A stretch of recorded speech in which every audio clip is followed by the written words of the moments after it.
¿Qué tal? Saludos, les damos la bienvenida una semana más. La diabetes se considera una pandemia del siglo XXI. No en vano, hay 245 millones de personas en todo el mundo que padecen esta enfermedad, que además lleva patologías asociadas como ceguera, amputaciones, insuficiencia renal, problemas cardíacos e incluso muerte prematura. En España hay unos 6 millones de personas que padecen diabetes y, lo que es peor, según diferentes estimaciones, entre un 20 y un 40% de todos ellos no saben que la padecen.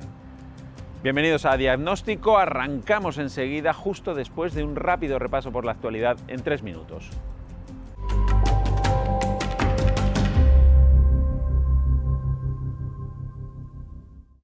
El Hospital Clínico San Carlos de Madrid ha sido el escenario del primer parto natural en España de un niño completamente sano, cuya madre es receptora de un doble trasplante de hígado y riñón.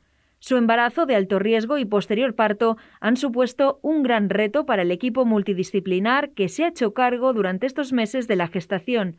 La historia, ya lo ven, ha tenido un final feliz. Al final, a las 35 semanas más 5, tuvieron que inducirme el parto porque ya estaba teniendo problemas un poco con el riñón y finalmente el riñón ha vuelto a su normalidad, el niño está sano y yo estoy perfectamente.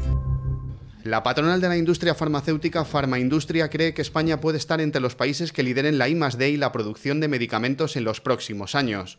Para eso, aseguran, las autoridades tienen que comprender la oportunidad que suponen los fondos europeos de recuperación y apostar por el sector, que cuenta con 82 plantas en España, da empleo directo a 42.500 personas y factura casi 15.000 millones al año. Estos datos los aportó el presidente de Farmaindustria, Juan López Belmonte, durante la celebración esta semana del seminario Industria Farmacéutica y Medios de Comunicación, en el que se aseguró que el sector puede contribuir a corto plazo a la reactivación económica y social de España y a medio largo, aportando innovación y conocimiento al modelo productivo español. El Instituto Español de Resiliencia, junto con el Colegio Oficial de Médicos de Madrid, ha lanzado la primera convocatoria de un programa de apoyo psicológico para los profesionales sanitarios que están sufriendo situaciones de fatiga y estrés por el COVID-19. Y es que, según los datos recabados en un estudio, solo durante la primera fase de la pandemia, el 47% de los sanitarios españoles sufrieron estrés, el 37% ansiedad, el 28% depresión y el 29% problemas de sueño, con una mayor incidencia e intensidad de síntomas entre el personal de primera línea y en la categoría de enfermería. Y en medicina siempre decimos que prevenir mejor que curar, pero es verdad que en salud mental se hace muy poca prevención. Por eso me gusta este programa que hemos diseñado de desarrollo de la resiliencia, tanto personal como profesional, para todos los profesionales de la salud.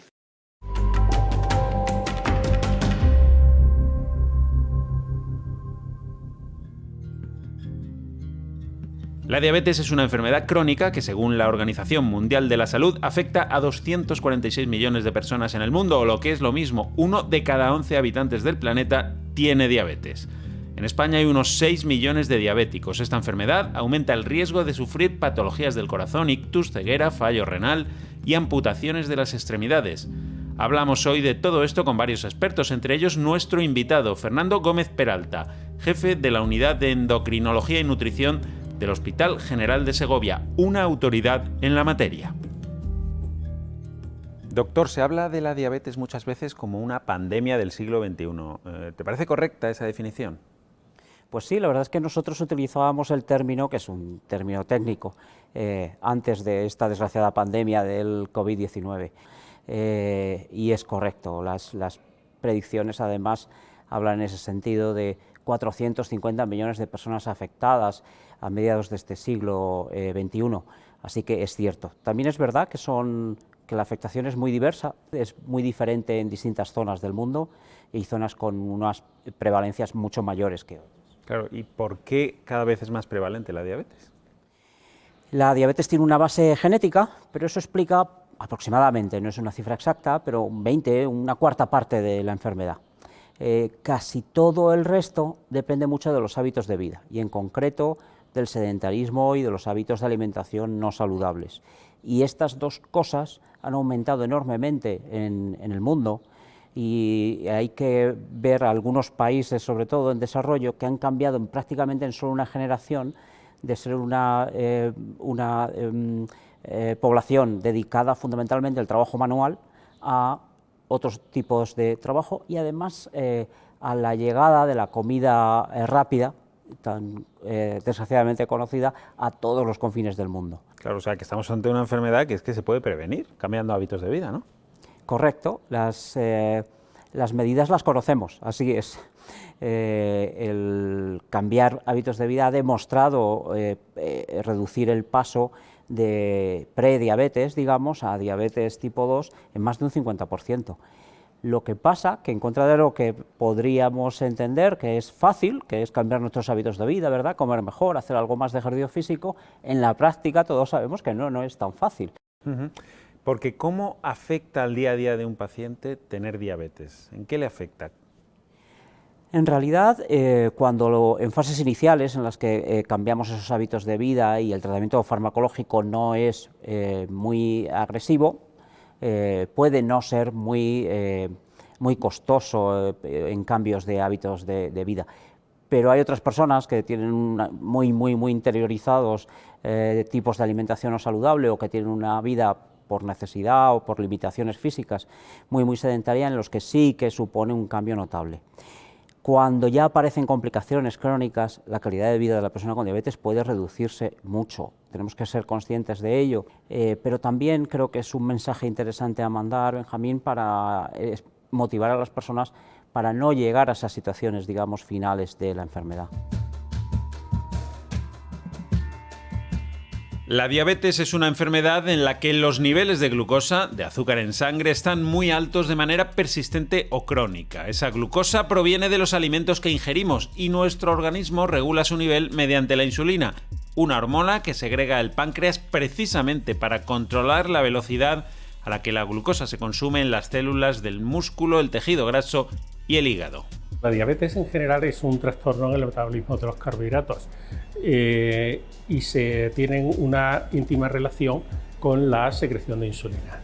La diabetes, a su vez, se divide en dos enfermedades conocidas como diabetes tipo 1 y diabetes tipo 2, que poco tienen que ver entre sí. La diabetes tipo 1 es una diabetes infantil de gente joven donde el paciente diabético se queda sin insulina, su páncreas se agota, habitualmente por una agresión inmunológica. Estos pacientes debutan de una manera muy florida y todos requieren insulina como tratamiento. El diabético tipo 2 se relaciona más con el sedentarismo y la obesidad. Prácticamente el 50% de los diabéticos tipo 2 no saben que son diabético tipo 2, porque es una glucemia elevada, que no ha producido ningún síntoma, y cuando se diagnostica un diabético tipo 2 lleva unos 5 años de diabético y nadie se lo había dicho. En la diabetes tipo 2, por el contrario, no hay un déficit de insulina, no al menos en las etapas iniciales de la enfermedad. Y por eso decimos que hay una resistencia a la acción de la insulina. Como consecuencia de ello, también se eleva la glucosa en sangre y en este trastorno es parte de un complejo metabólico más importante que muchas veces se asocia con obesidad, con hipertensión y con otros trastornos. Y por ello es fundamental en el tratamiento de estos pacientes la pérdida de peso. Lo que es importante para el tipo 2 es que para que no progrese rápido, mejore sus hábitos de alimentación, de ejercicio, sobre todo, que es lo que le va a llevar a que la diabetes, en vez de en 3 años la tenga fulminada y necesite insulina, se pueda retrasar un poco más. Estos casos también, cuando evolucionan durante mucho tiempo, las necesidades extras que tiene el páncreas para producir insulina y normalizar la glucosa puede llegar al agotamiento de la célula beta, que es la que produce la insulina, y en las fases ya últimas de la enfermedad requerir también tratamiento con insulina. Otra forma de diabetes es la que en algunos casos se produce durante el embarazo, la diabetes gestacional. La realidad es que se desconoce por qué algunas mujeres desarrollan esta patología.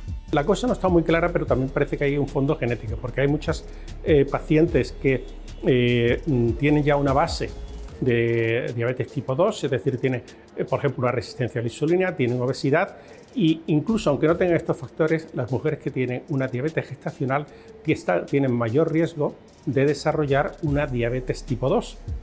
Entonces, parece que también hay un fondo genético que los hace propensa, pero hay dos factores ahí importantes también. Uno es el sobrepeso y otro es la dieta y la falta de ejercicio. Por fortuna, la mayor parte de los casos de diabetes gestacional se solucionan solo con dieta, aunque un pequeño grupo, una minoría, requiere también un tratamiento adicional con insulina.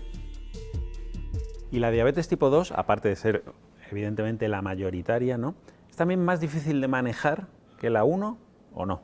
¿Da más quebraderos de cabeza al médico y al paciente? En realidad no. Sabes que tradicionalmente se ha hablado o hay una conciencia de que hay una diabetes buena y una mala, ¿no? A veces en el momento del diagnóstico los pacientes te preguntan, pero la mía, doctor, ¿la mía es la buena o la mala, ¿no? Tradicionalmente se decía que la mala es la diabetes tipo 1 porque requiere el tratamiento con insulina desde el inicio y la diabetes tipo 2 era supuestamente la buena. Llevamos décadas intentando transmitir que la diabetes buena es la que está bien controlada, no depende tanto del diagnóstico y por tanto lo más importante para distinguir cómo está la diabetes y la persona con diabetes es cómo la acepta psicológicamente y cómo de bien controlada está. Actualmente el tratamiento básicamente es insulina y algunas pastillas, ¿no?, antidiabéticas, pero ¿por dónde va el futuro? Bueno, en realidad el tratamiento de la diabetes, el tratamiento farmacológico de la diabetes y las nuevas tecnologías aplicadas a la diabetes han sufrido un cambio brutal en los últimos 10 años. El abanico que antes describías, que es el que hemos utilizado durante décadas, de insulina o pastillas, de hecho, en el caso de la diabetes tipo 2 empezabas el tratamiento con pastillas y seguías después con insulina. Esto se acabó hace años, combinamos esas dos opciones, pero además en los últimos 5 o 10 años han aparecido nuevas clases farmacológicas completamente distintas e incluso tratamientos inyectables que no son insulina. Y de hecho algunos de esos inyectables son de administración semanal, muy cómodos, y las nuevas terapias farmacológicas de la diabetes fundamentalmente se diferencian de la insulina en que ayudan a reducir peso, a reducir otras complicaciones de la diabetes y no causan una complicación aguda, en este caso de la diabetes muy temida, que son las bajadas de azúcar, las famosas hipoglucemias. Las tecnologías, como digo, se han incorporado muchísimo al manejo de la diabetes, sobre todo en lo que se refiere a monitorización de la glucosa. Sabes que disponemos de parches que de una forma muy cómoda, son parches que se ponen y haces vida completamente normal durante 2 semanas y con tu móvil puedes saber continuamente cuál es tu nivel de glucosa, incluso la tendencia. Tienen alarmas que te ayudan a predecir bajadas o subidas y actuar y muchísimas otras funciones y sobre todo te permiten hacer telemedicina o nos permiten compartir en la nube, como se suele decir, la información entre paciente, usuario y el profesional de la salud que le atiende. ¿Cuál es el origen de la diabetes? Hay que empezar diciendo que no está nada claro. Se sabe que tanto la tipo 1 como la tipo 2 son enfermedades adquiridas, no hereditarias, que eso sí tienen una importante base genética. En la diabetes tipo 1 hay alguna relación con ciertos antígenos de histocompatibilidad que tienen relación con la respuesta inmune, mientras que en la segunda es una herencia o transmisión poligénica, es decir, que no hay un patrón exacto de genes, sino que es una constelación de genes que lo que nos dan es un riesgo de diabetes y cuando se suman a eso otros factores ambientales, como puede ser la dieta, la falta de ejercicio, el sedentarismo, hacen que se desarrolle. Como vemos, en la diabetes tipo 2 los hábitos de vida marcan la diferencia. El sobrepeso es determinante para sufrir esta enfermedad. De hecho, las personas con obesidad tienen un riesgo 3 veces mayor de desarrollar diabetes tipo 2. Bueno, pues lo fundamental es que tienen que seguir con una vida normal. La diabetes no tiene que ser como un estigma ni tiene que alterar su ritmo de vida. En segundo lugar, que tienen que continuar con unos hábitos saludables de ejercicio, de actividad física y en tercer lugar, siempre asesorarse con su médico de atención primaria, su endocrinólogo y su educador especialista en diabetes. De hecho, es posible detectar con antelación la diabetes. Se conoce como prediabetes y se da en personas que tienen un riesgo elevado de progresar a una diabetes tipo 2 si no se actúa a tiempo. Ya en ayunas tienen una glucosa más alta de lo que debería ser normal, una glucosa de más de 110 miligramos de decilitro, o bien cuando se les da una sobrecarga de glucosa también tienen una elevación de la glucosa que sin llegar a ser el punto de diabetes, del diagnóstico de diabetes, es una situación que no es normal. Y estos pacientes tienen el enorme riesgo de progresar ya hacia una diabetes franca con el paso del tiempo. Afortunadamente, muchos casos de este tipo son reversibles si se puede perder peso o se puede mejorar la cantidad de ejercicio o la dieta. Así pues, el tratamiento de la diabetes se basa en 3 pilares: dieta, ejercicio físico y también medicación. Por suerte, si nos referimos a la diabetes tipo 2, no solo se ha avanzado mucho en la medicación, con más efectividad y menos efectos secundarios, sino que en España la sanidad pública costea todos esos tratamientos. Entonces ahora tenemos nuevos fármacos que no dan hipoglucemia, que además ayudan a bajar el peso, con lo cual y conseguimos unos controles de glucemia fenomenales en los pacientes, que hace años eso no podíamos conseguirlo. Entonces nos ha facilitado a nosotros muchísimo y al paciente le ha dado años de vida probablemente, y con los efectos secundarios que tiene cada fármaco, pero que sí que es una ventaja y que aquí disponemos de ellos sin práctica limitación. Para la diabetes tipo 1, el tratamiento farmacológico esencial es la insulina. Esta hormona no se puede administrar por vía oral, ya que se destruiría en el estómago, lo que obliga a las incómodas inyecciones diarias de por vida.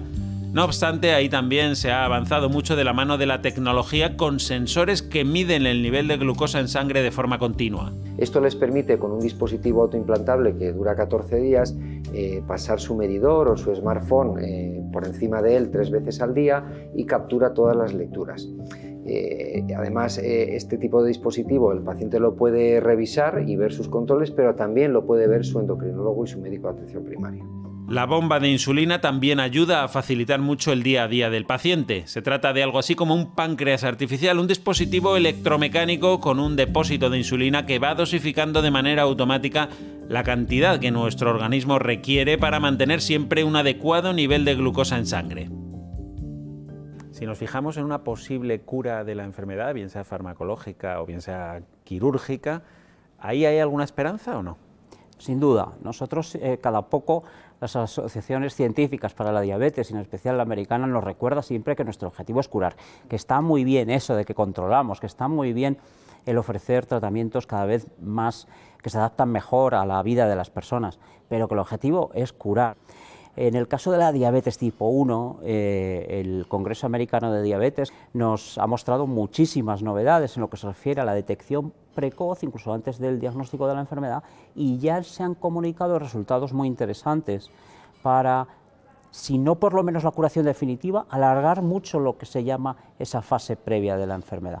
Nosotros aquí, incluso en Segovia, no estoy hablando de cosas que se hagan en sitios lejanísimos, vamos a empezar uno de esos estudios para alargar lo que llamamos la luna de miel de las personas con diabetes tipo 1. En el caso de la diabetes tipo 2, como hemos comentado antes, todo va más unido a un aspecto, a ser algo mucho más multifactorial. Ahí requerimos necesariamente, de alguna manera, la colaboración del paciente. Has comentado las técnicas quirúrgicas y la cirugía bariátrica, la cirugía de la obesidad y la cirugía metabólica están dando muy buenos resultados a la hora de revertir la diabetes tipo 2 en personas obesas o muy obesas. Las técnicas en eso también están cambiando, convirtiéndose cada vez en menos agresivas y haciendo un balance del beneficio y de los riesgos de la cirugía cada vez mejores. Un efecto quizás poco conocido de la diabetes es la afectación a los nervios, con mayor frecuencia a los de las piernas y los pies. Es lo que se conoce como neuropatía diabética, una compresión de los nervios que produce síntomas como la pérdida de sensibilidad y el dolor, que puede llegar a ser bastante discapacitante. También es verdad que esos nervios deben mandar órdenes a músculos para que el pie mantenga una posición adecuada. Si esos nervios se dañan, el pie va a apoyar inadecuadamente. Ambas situaciones, pérdida de sensibilidad y apoyo inadecuado, facilitan la aparición de queratosis, que vulgarmente llamamos callos. Pero detrás de eso puede venir o acabar viniendo una úlcera. Esa úlcera puede convertirse en una puerta de entrada para infecciones y puede facilitar situaciones muy graves en los pies diabéticos, hasta el punto que la mayor parte de amputaciones en un diabético derivan de las úlceras neuropáticas, no tanto de problemas vasculares o de falta de riego, sino de úlceras que se han generado porque los nervios no funcionaban bien. Ante esta situación se ha desarrollado una técnica quirúrgica para aliviar el llamado pie diabético. Se trata de una cirugía sencilla, ambulatoria y muy eficaz. El paciente viene al hospital el mismo día que le operamos, habitualmente con anestesia raquídea, es decir, de la cintura para abajo, y hay 3 puntos en la pierna, pie, que liberamos, donde 3 nervios van a estar comprimidos y que van a permitir en numerosos pacientes tener una mejoría de los síntomas del dolor e incluso recuperar sensibilidad. La técnica comenzó a implementarse en los años 90 y a principios de siglo el doctor Benito la trajo a España, al Hospital Ramón y Cajal. Curiosamente no es una técnica demasiado conocida ni siquiera entre los propios especialistas en diabetes, a pesar de que un porcentaje importante de sus pacientes podría haber aliviado el problema con esta cirugía. Pues aproximadamente los pacientes diabéticos, más de la mitad van a acabar desarrollando una neuropatía periférica hacia los 10-20 años de la diabetes. De esos pacientes, gran parte de ellos van a tener un problema de dolor en los pies, dolor, arzón, quemazón, y gran parte de ellos están apoyando mal. Aproximadamente la mitad de ellos serían subsidiarios de tratamiento quirúrgico en algún momento de la evolución de su enfermedad. La única contraindicación para esta operación es que el paciente tenga una infección activa o que la evaluación vascular de la extremidad desaconseje una intervención. Ya para terminar, me gustaría que le diera usted un consejo al paciente diabético que acaba de recibir el diagnóstico y a lo mejor pues, no se lo toma bien, como es lógico, se ve preocupado por su futuro, o al que ya de por sí está preocupado porque es prediabético, piensa que en un momento dado puede tener esta complicación. ¿Qué le diría usted? Bueno, yo seguiría primero un consejo que me dieron a mí profesionalmente los psicólogos, y es que no podemos decirle a otra persona cómo se tiene que sentir. Si le decimos tranquilo, que es absurdo, porque cada uno siente el impacto de esa noticia, por ejemplo, del diagnóstico o del prediagnóstico a su manera. Pero sí le diría que en el año 2021 su futuro no a 20 años vista, el año que viene, los 2 años, incluso la forma en la que va a ser tratado hoy no tiene nada que ver no con 25 años atrás, sino con 2, 3, 5 y 10 años. Los medios farmacológicos, los medios personales, los medios tecnológicos de los que va a disfrutar le van a hacer mucho más fácil tener una diabetes bien controlada toda su vida, y se puede conseguir, se puede conseguir. Por suerte, cuando hablamos del tratamiento de la diabetes, el futuro ya está aquí llamando a la puerta. Mientras se descubre una cura, al menos el paciente gozará de una calidad de vida mucho mayor y con menos limitaciones.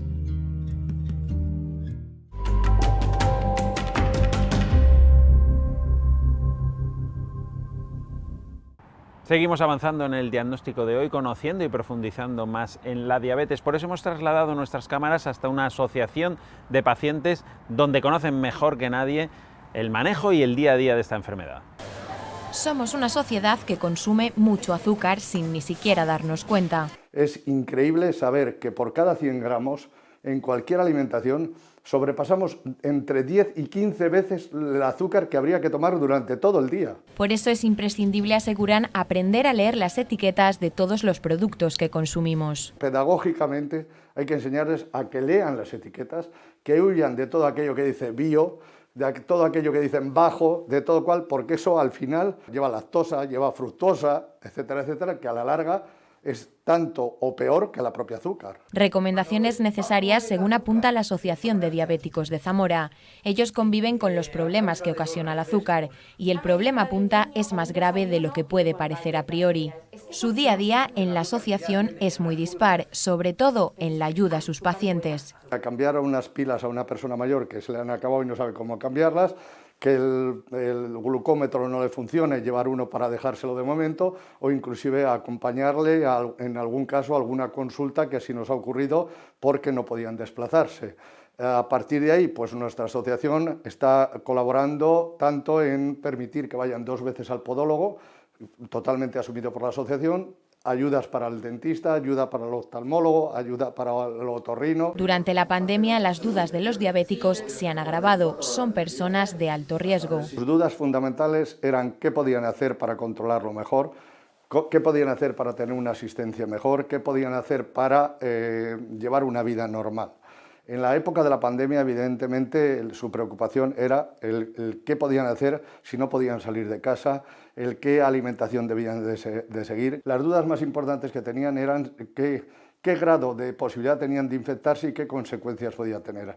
Una asociación que nos enseña a alimentarnos, porque las personas diabéticas cada vez son más y prevenir, dicen, se convierte en vital.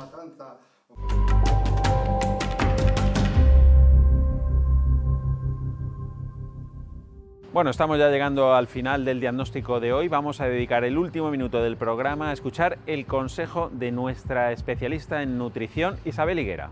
La alimentación es una de las bases del tratamiento dentro de la enfermedad de la diabetes, y esto es porque la glucemia que se eleva en la diabetes se eleva en relación a lo que comemos. En este caso, lo que comemos de los alimentos, sobre todo en un macronutriente que se llama hidratos de carbono.